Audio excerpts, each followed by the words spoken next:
6 నెలలు పడుకుంటే నీ భవిష్యత్తు ఏంటి ఎలా ఉంటుంది తెలుసా? ఎలా ఉంటుంది?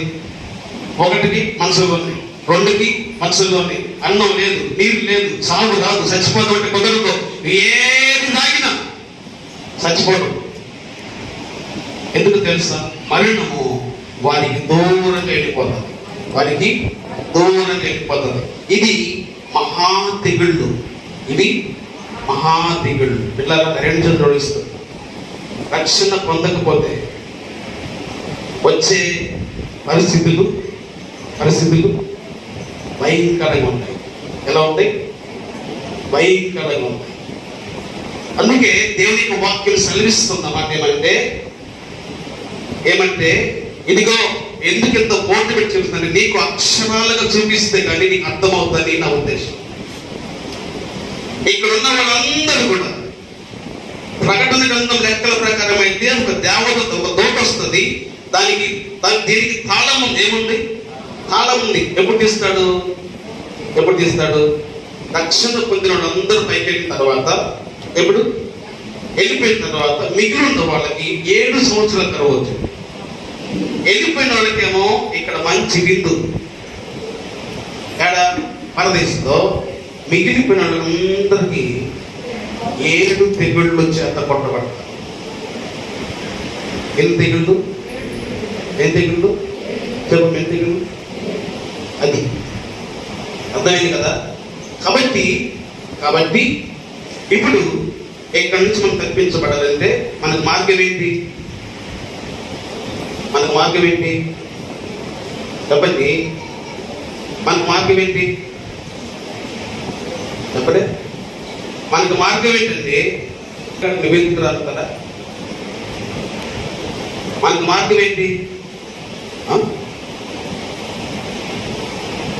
ఇక్కడి నుంచి తప్పించబడాలంటే మన మార్గం ఏంటి? రక్షణే మనకు మార్గం. మన మార్గం ఏంటి? రక్షణే మనకి మార్గం. మనకి యేసు ప్రభు లేచంటే లేవడం కాదు, ఆయనతో పాటు మనం కూడా లేచి వెళ్ళాలా, ఆయనతో పాటు మనం కూడా తెగవాలా. అది క్రైస్తవ్యం అంటే. గుర్తుపెట్టుకోండి పిల్లరా, ఇదిగో పాతాళంలో ఏముంటది? ఇక్కడ ఏముంటుంది తెలుసా? కట్టిక చీకటి బిలము. ఇక్కడ ఏముంటుంది? కట్టిక చీకటి బిలం అంటది. ఇక్కడ ఏముంటుంది తెలుసా? పరలోకం నుండి పడద్రోయబడిన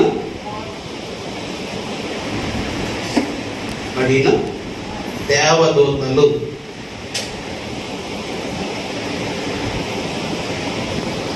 దేవుని దూతలు అంటే ఎవరు? సాతాను సామ్రాజ్యం.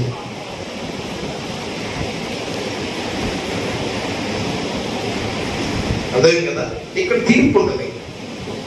వీళ్ళందరినీ తీర్పులోకి తెచ్చిన తర్వాత ఇక్కడ పడేస్తారు. నువ్వైనా, దేవుని దూతలైనా, రాజైనా, రంగపైన ఈరోజు కొట్టుకున్నారు జ్ఞానం అని. ఎవడైనా సరే తప్పు చేసిన నన్నైనా సరే ఎక్కడ తెలుసా? తీర్పు అనంతరం మనం వెళ్ళి ఎక్కడికి? పాతాళ గర్భంలోనికి. ఎక్కడ? పాతాళ గర్భంలోకి వెళ్తాం. దేవునికి స్తోత్రం కలుగును గాక. హల్లెలూయా, హల్లెలూయా, హల్లెలూయా. మీకు అర్థమైందా? అర్థమైతే మీకు వందనాలు. అర్థం కాకపోతే దేశంలో ఎవడు బాగుండి అది పరిస్థితి. ఎందుకంటే ఇప్పుడు ఎవడు ఉన్నాడు నాకు తెలుసు కదా. కాబట్టి ఇప్పుడు మనకేం లేదు, ఇచ్చారా? చెరలేదు. మనం చనిపోతే భూమి ఎక్కడికి వెళ్తాం? పరదేశం. అర్థమైంది కదా. ఇక్కడేమో అగాధం ఉంది, పాతాళం ఉంది, కట్టిక చీకటి బిలం ఉంది. ఇక్కడ దేవదూతలు 1000 సంవత్సరాలు పరిపాలనప్పుడు దేవుడు బంధిస్తాడు. ఈ స్థలంలో 1000 ఏళ్ల పరిపాలన బైబిల్లో యెషయా గ్రంథంలో 60 నుండి 62 అధ్యాయాలకు 1000 ఏళ్ల పరిపాలన. వెయ్యేళ్ళ పరిపాలన కనబడింది మనకి ఎలా ఉందని దీపం సింపుల్ చదవద్దు, దీపం చదువుకోండి, మీకు అర్థమైంది కదా. ఇప్పుడు యేసు ప్రభు ఎక్కడికి వచ్చాడు? చెరలోకి వచ్చి చెరలో నుండి పరదేశం తీసుకెళ్ళాడు. ఎక్కడ తీసుకెళ్ళాడు? మీరు ఎక్కడికి వస్తారు? వస్తారా రారా? వస్తారా రారా? అది కూడా చెప్పండి, వస్తారు రారా? ఎంతమంది వస్తారు? అబ్బా నాయన దేవా, నా ప్రయాసం క్రీస్తునందు నా ప్రయాసం వ్యర్థము కాకుండా వీళ్ళందరూ కూడా పరలోకంలో చేర్చబడుదురు గాక. ఆమేన్, ఆమేన్, ఆమేన్. హల్లెలూయా, హల్లెలూయా, హల్లెలూయా, హల్లెలూయా. కట్టిన చీకటి వెలుగులు ఏమంటే నన్ను అడగదానికి నాకు ఎప్పుడు వెళ్ళా హృదయం కదా. కరెంటు పోతే ఎట్లా ఉంటుంది? నువ్వు చెప్పమ్మా, ఎట్లా ఉంటుంది కరెంటు పోతే? చేయకుండా కరెంటు పోతే ఎట్లా ఉంటుందంటే, అన్నం వండుతావా, కూర వండుతావా, బైబిల్ చదువుతావా? కరెంటు పోతే ఎట్లా ఉంటే అట్లీస్ట్ ఇక్కడ వెళ్ళమంటే అంటే వీళ్ళందరినీ కూడా దేవుడు తీర్పు రోజు వాళ్ళకి ఆ స్థలంలో పెట్టి 2 స్థలాలు ఉంది భూమి కింద. ఏసై రాకముందు చెర ఉంది, భూమి, తర్వాత చెర, అగాధము, పాతాళము, కట్టిన చీకటి. భూమి కింద ఆయన ఉన్నాయి, భూమి కింద ఆయన నుండి ఎవరైతే యేసు ప్రభువుని నమ్ముతారో ఇది బహు డేంజర్. ఈ 2 బహుగా డేంజర్. జారి పడ్డామో ఇక్కడ ఎవరుంటారు తెలుసా? పాపం చేసిన వాళ్ళు, వినండి, పాపం చేసిన వాళ్ళు, యేసే నమ్మని వాళ్ళు, త్రాగుబోతులు, తిరిగిపోతులు ఇలా ఉంటారు కదా వాళ్ళు కదా. యేసు నమ్ముకుంటే పర్వాలేదు. ఇప్పుడు యేసై నమ్ముకున్న తర్వాత కూడా భక్తి నిర్లక్ష్యం చేసేవాళ్ళు, భక్తి సరిగ్గా చేయని వాళ్ళు, విశ్వాసం లేని వాళ్ళు, పైకి విశ్వాసం చెప్పుకుంటా నాకు శనసప్ప వేసుకొని కదా అంతర్గతంలో పాపం చేసేవాళ్ళు అందరూ ఎక్కడ ఉంటారు? వెళ్తారు, పాతాళంలో ఉంటారు. అదే చావైనా బ్రతికైనా యేసై కోసమే అనుకుని బ్రతికే వాళ్ళు ఎక్కడ ఉంటారు? పరదేశంలో ఉంటారు. దేవునికి స్తోత్రం కలుగును గాక. ఇంకా పరలోకం ఏడుంది నాయన? పరలోకం ఏడదాకా ఉన్నదా? ఇప్పుడు యోహాను సువార్త 14వ అధ్యాయంలో, యోహాను సువార్త 14వ అధ్యాయం చదువుసారి అంగారు పనులున్నారా?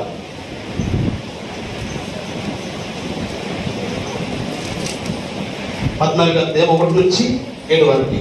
మీ హృదయమును కలవరపడనీయకుడి, దేవుని యందు విశ్వాసం ఉంచున్నాడు, ఎందుకు విశ్వాసం ఉంచుడి. నా తండ్రి ఇంట అనేక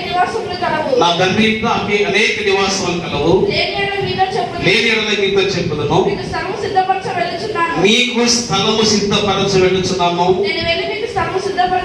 నేను వెళ్ళి మీకు స్థలం సిద్ధపరచు ఎడల నేనుండు స్థలములలో మీరును ఉండులాగున మరలా వచ్చి నా ఎదురుటకు నిన్ను తీసుకుపోదును. నేను వెళ్ళుచున్న స్థలమునకు మార్గం మీకు తెలియదని చెప్పాను. అందుకు తోమా, ప్రభువా ఎక్కడికి వెళ్ళుచున్నావని మాకు తెలియదే. చదవండి అమ్మా, బైబిల్ ఎక్కడ చూడండి. ఆ మార్గం మాకు ఎట్లా తెలిసిందయ్యా? ఆయన అడగగా యేసు నేనే మార్గమును సత్యమును జీవమును నా ద్వారానే తప్ప ఎవ్వడను తండ్రి యొద్దకి. ఇప్పుడు చెప్పండి, పరలోకం పోవాలంటే ఎవరు నమ్మాలి? ఇప్పుడు మార్గం ఎవరు? ఎప్పుడైతే మార్గం ఎవరు? ఆయన కనుక నమ్మేవా పరలోకం ఏంటో తెలుసా? బైబిల్లో 2-3 డిఫరెన్స్ ఉంటాయి. ఆకాశము, మహాకాశం. ఆకాశము, మహాకాశం. పరదేశం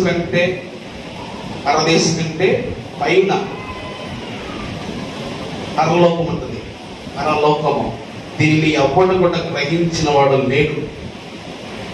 వాడు యేసై నమ్ముకుంటే ఏడికి వెళ్తాం మనం. అర్థమైంది కదా? ఇక్కడ నుంచి తీర్పు తర్వాత ఎక్కడికి వెళ్తాం? అది సంగతి. అది ఎట్లదా? నేను చెప్పేది ఏంటంటే, యేసు ప్రభు లెగిసాడంటే మనం కూడా తెగవాలి. మనం కూడా తెగవలొద్దా? చెప్పండి, తెగవాలా? ఇక్కడ నుంచి కాదు, తెగవాలంటే లేచేది పేరు. ఇక్కడ నుంచి కాదు. ఎక్కడి నుంచి బతికుంటేనేమో దయచేద్దాం, చనిపోతేనేమో సమాధులు తెరవబడి పరలోకానికి వెళ్ళిపోతాం. అట్లా లెగవాలంటే మనం, అలా లెగవాలంటే యేసయ్య నమ్ముకొని బాప్తిసం పొందుకొని పాపక్షమాపణ జరిగించి, అవునా? ఇప్పుడు పరిశుద్ధాత్మను పొంది మీరు ఒక వచనం చదవచ్చు బైబిల్లో. రోమిలకు రాసిన పత్రిక 8వ క్రీస్తు యేసును లేపిన ఆత్మ అంటాడు. క్రీస్తు యేసుని లేపిన ఆత్మ అంటాడు కదా. రక్షణ పొందుకొని, పరిశుద్ధాత్మ పొందుకొని, భక్తి జీవితం ముందు కొనసాగించి కదా, ఇన్ని చేస్తే మనం ఎక్కడ తప్పించబడతాం? ఎక్కడి నుంచి? ఎవరంటే ఎక్కడి నుంచి? పాతాళం నుండి తప్పించబడతాం. ఒక్కసారి కనుక లోపలికి వెళ్ళిన తర్వాత వెనక్కి వస్తానంటే కుదిరే పని కాదు. చెప్పాను కదా, తెగుళ్ళు వస్తాయి. ఎక్కడి నుంచి వస్తాయి తెగుళ్ళు? అగాధుల నుంచి మిడతలు వస్తాయి. తాళం తీస్తాడు, వదులుతాడు బయటికి. అవి వచ్చి నీ ఇంట్లో ఎంతమంది ఉన్నారో అర్థమైందా? ఎవరికైతే పరిశుద్ధాత్మ ముద్ర ఉండదో అందరినీ గుర్తేస్తాయి. మందులుండవు. సావు దగ్గరికి రాదు. నీ ఆత్మనాథం ఎవరు తినడు. నువ్వు మూలుగుతావు, ఈ పక్కనోడు కూడా మూలుగుతాడు. ఈ పక్కనోడు కూడా అదే మూలుగుతాడు. ఈ పక్కనోడు కూడా అదే గోళ, నువ్వు కూడా అదే గోళ. ఇప్పుడు ఊరంతా ఏం గోళ? ఊరంతా ఏం గోళ? ఊరంతా ఏం గోళ? చెప్పండి. ఊరంతా ఏం గోళ? చెప్పండి ఏం గోళ? ఇప్పుడు డ్యాన్స్ చేస్తున్నారు కదా, ఏంటి? ఓ అంటావు మామ, సేవపడి చెబుతున్నా, చచ్చిపోయి నేను పరలోకానికి వెళ్ళడం గ్యారెంటీ. నేను బ్రతికుంటే ఆ తెగుళ్ళే భూమి మీదకి వస్తే ఈ బ్రతుకులు ఎలా ఉంటే చూసుకుంటూ వస్తాను. ఎలా ఉంటే చూసుకోండి. ఒంటి మీద వస్త్రం ఉండదు, తినడానికి తిండుండదు. ఇట్లా వెంటే తోళ్ళు కూడా వస్తాయి. సూర్యుడు భూమికి దగ్గరకు వస్తాడు. పంటలు పండవు. ఈ విత్తనాలు అయ్యి పంటలు పండవు. తినడానికి ఆహారం ఉండదు, బిడ్డలకి పెట్టడానికి ఆహారం ఉండదు. వాడు అమ్మ ఆకలమ్మ అంత చచ్చిపోతా ఉన్నా అది ఎప్పుడు పోతాడో కోసుకుని తిందామనుకుంటున్నావు. ఏమనుకుంటున్నారు? బైబిల్ అంటే, పరిశుద్ధ గ్రంథం అంటే ఏమనుకుంటున్నారు బిడ్డారా? ఎందుకు సేవకుడు పదే రక్షణ అని తెలుసా? ఈ భవిష్యత్తును ఎరిగినవాడు సేవకుడు. ఈ భవిష్యత్తును ఎరిగినవాడు సేవకుడు. ఒకవేళ ఈ రోజే మన మరణమైతే అడిగెళ్తాం పాతాళంలోకి వెళ్ళిపోతాం. అందుకే క్రైస్తవుడు బతికిన సింహమే సజ్జన సింహం అనేది. అందుకే ఊరకనే కాదు, డబ్బులని అని కాదు, సంపదలని అని కాదు, మాకు రక్షణ. మాకేముంది? రక్షణ. సచ్చిపోతే పరలోకంలో కళ్ళు తెరుస్తాం, బతికుంటే సేవ చేస్తాం. ఆగాధంలో పెడతావో లేకపోతే పరదేశకు వస్తావో నీ ఇష్టం. నీ చేతిలో ఉంది. ఎవరి చేతిలో ఉంది? నేను చెప్పాను, సేవకుడిగా నాకున్నత జ్ఞానం అంతా ప్రభు దగ్గర పెట్టి కదా, ప్రభు ఇచ్చిన జ్ఞానం బట్టి మాకు నేను చెప్పాను. ఈరోజు నిర్ణయం, యేసుక్రీస్తు మృతిని గెలిచి లేచినట్టుగా నువ్వు కూడా పునరుద్ధానం లెగవాలి, పునరుద్ధానమందు లెగవాలి. ఎంతమంది తెలుస్తారు? ఎంతమంది తెలుస్తారు? నా యేసయ్య వస్తే, ఆయన మధ్యాకాశానికి వస్తే ఎంతమంది వస్తారు? ఎంతమంది సమాజం తెరవబడితే అట్టి ధైర్యం విశ్వాసం అని కొంటే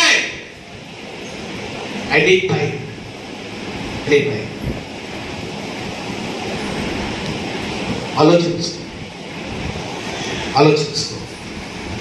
ఇది మిక్కిలి అనుకూలమైన స్థలం. ఇది రక్షణ దినం, ఇదే రక్షణ దినం. హల్లెలూయా, హల్లెలూయా, హల్లెలూయా, హల్లెలూయా. నేను ఎవరుంటారో తెలుసా? ఎక్కడ పాతాళంలో. భక్తి సరిగా చేయకపోయినా, నీతిగా బ్రతకకపోయినా, పాపముతో బ్రతికితే, నేను విశ్వాసం చెప్పుకుని పాపము చేస్తే ఎడుంటావు? పాతాళంలో. సరి చేసుకో, బ్రతుకును సరి చేసుకో. నీ లైఫ్ని దేవుని చేతులు పెట్టి, నీ లైఫ్ని ప్రభా నా ఆత్మ చేతికి అప్పగిస్తాను ప్రభా. ఇక నేను పాపం చేయను, యేసయ్య నమ్మడం అంటే చాలా బంధకాలు తెచ్చుకోవాలంటే అంటారు. బంధకాలు తెచ్చుకోమని కాదు, బ్రతుకును మార్చు, బ్రతుకుని మారు మనసు పొందు. అబద్ధం అడద్దు, నీతిగా బ్రతుకు కదా. నీతిగా బ్రతుకు. బైబిల్ చదువుకో, వాక్యం చదువుకో, ప్రార్థన చేసుకో. బైబిల్